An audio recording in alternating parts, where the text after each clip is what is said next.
Hello বন্ধুরা, কেমন আছো? আশা করি ভালো আছো। সুপ্রভাত। দেখো আজকের দিনটা কি সুন্দর, বৃষ্টি পড়ছে হালকা হালকা, আর চারপাশে সবুজ আর সবুজ। চলো আজকে তাহলে একটা রেসিপি শেয়ার করবো তোমাদের সাথে, আমার খুব ফেভারিট দেশি চিকেনের ঝোল উইথ প্রেশার কুকারে, যেটা আমার খুব ফেভারিট। এই যে দেশি মুরগি 4 পিস, এখানে আলু আলু ভাজা বসিয়ে দিয়েছি চিকেনের। চলো এবার ফোড়ন দিয়ে দিব। তেল আমাদের প্রায় গরম হয়ে গেছে। এবার ফোড়নে দিব শুকনো লঙ্কা, তেজপাতা, গোটা গরম মশলা, একটু জিরে ফোড়ন, তারপর রসুন পেঁয়াজ কুচি দিয়ে দিয়ে ভালো করে ভেজে নিতে হবে। বাবা, পুরোই গরম হয়ে গেছে। আমার কাছে টমেটো ছিল না, তাই আমি টমেটো দিইনি। তোমরা অবশ্যই টমেটো দিও, সেটা আরও টেস্ট বেড়ে যাবে, কালারও ভালো আসবে। অবশ্যই টমেটো দিয়ে দিও। আমার কাছে ছিল না, তাই আমি স্কিপ করে গেছি। এখন ভালো করে ভেজে নিতে হবে। খুব মশলা লাগেই না, মাংসটাকে আগের থেকে একটু রসুন গ্রেট করা, আদা গ্রেট করা আর হলুদ লবণ দিয়ে ম্যারিনেট করে রেখে একটু সরষের তেল দিয়ে তাহলেই হবে। বাটাবাটির কোনো ঝামেলাই নেই। এবার লবণ আর হলুদ দিয়ে দিলাম অল্প, মাংসতেও ম্যারিনেট করা আছে লবণ দিয়ে, অল্প দিয়ে দিলাম হলুদ আর লবণ। ভালো করে ভেজে নিতে হবে।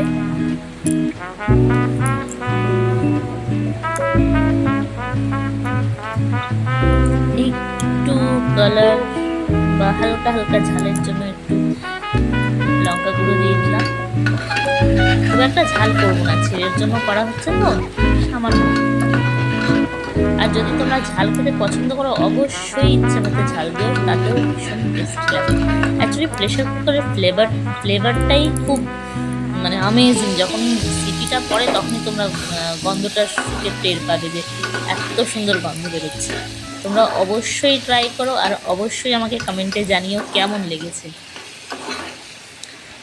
এবার চিকেনটাকে ঢাকার, প্রেশার কুকার যেহেতু হচ্ছে, চিকেনটাকে ঢাকার কোনো ব্যাপার নেই।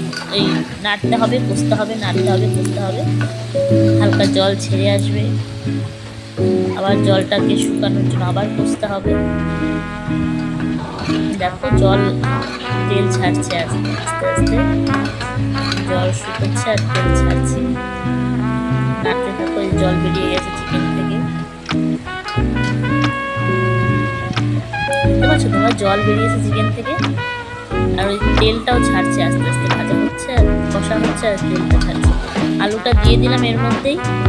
আলুটাও একটু মশলার সাথে, মশলা তো এত নেই, ওই যাই যতটুকুই হালকা গ্রেভি হয়েছে সেটার সাথে আলুটাও একটু ভালো মতো কষে নেবে।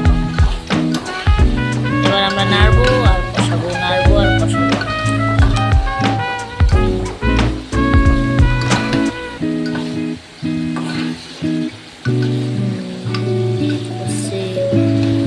দেখো মোটামুটি তেল ছেড়ে দিয়েছে। আর 2 মিনিটের মতো কষবো, নাড়তে হবে। এখন না নাড়লে নিচে একদম মশলাটা যদি লেগে যায় তাহলে একটা বাজে গন্ধ বেরোতে পারে, যদি লেগে যায়। যাতে না লাগে তাই আমাদেরকে নাড়তে হবে, আঁচটাও একটু কম রেখে নাড়তে হবে আর কষতে হবে, যাতে মশলাগুলো একদম চিকেন আর আলুর গায়ে লেগে যায় ভালো করে।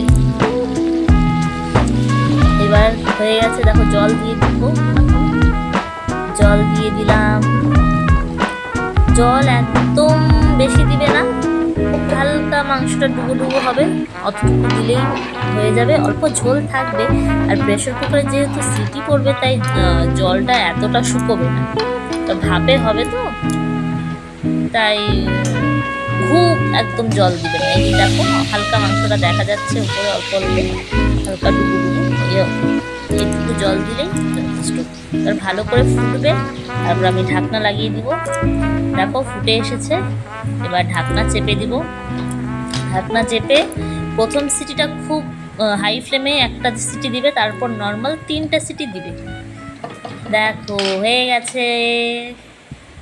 কি গন্ধ বেরোচ্ছে, আর চিকেনটাও খুব জুসি জুসি হয়েছে। দেখো একদম প্রপার সিদ্ধ হয়ে গেছে। এই দেখো, দেখো কি জুসি চিকেনটা। তোমরা অবশ্যই ট্রাই করো এবং অবশ্যই প্রেশার কুকারেই ট্রাই করো এবং অবশ্যই আমাকে জানিও যে প্রেশার কুকারের টেস্ট আর কড়া রান্নার টেস্ট এক কি না আর কোনটা বেশি। ঠিক আছে বন্ধুরা, বাই।